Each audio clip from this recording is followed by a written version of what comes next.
Monday, let's take a look at the headlines you might have missed.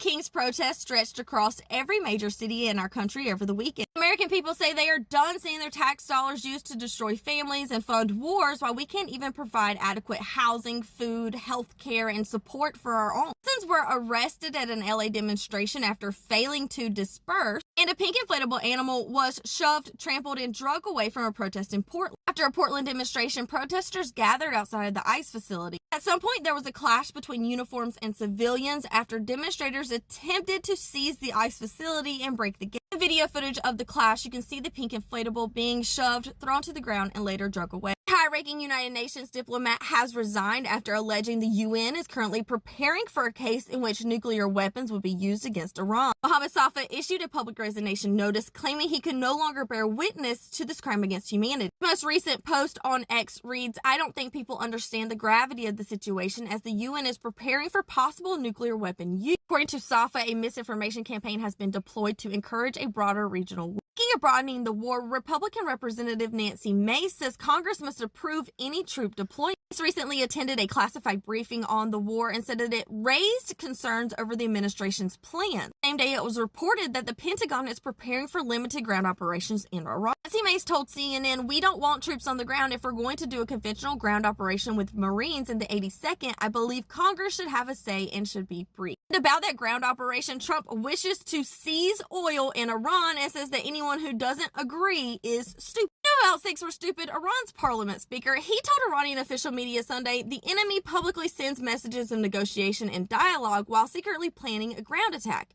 And Iranian forces are waiting for the arrival of American troops on the ground to set them on fire and punish their religious partners forever. Talking about other things happening forever, it would appear that Netanyahu will remain in power. Israel has passed a budget which extends his term and allows him to avoid early elections. But not least today, Christians in Jerusalem and Gaza are celebrating Holy Week under wartime restrictions. Israeli police have blocked many from the Holy Sepulchre over the weekend, including the Latin Patriot, and canceled celebrations of Palm Sunday in Jerusalem. The small community in Gaza continued with Palm Sunday celebrations despite attacks and occupation retaliation. This is the first time in centuries the heads of the church were prevented from celebrating Holy Week in Jerusalem. Christian Holy Week refers to the week starting on Palm Sunday, lasting until Resurrection Day. Palm Sunday was yesterday, marking Yeshua's entrance into Jerusalem riding a donkey. Friday is known as Good Friday. That is the day that Jesus was beaten, ridiculed, and crucified by Jewish religious leaders. Sunday is referred to as Resurrection Day, the day Jesus' body was risen, the tomb was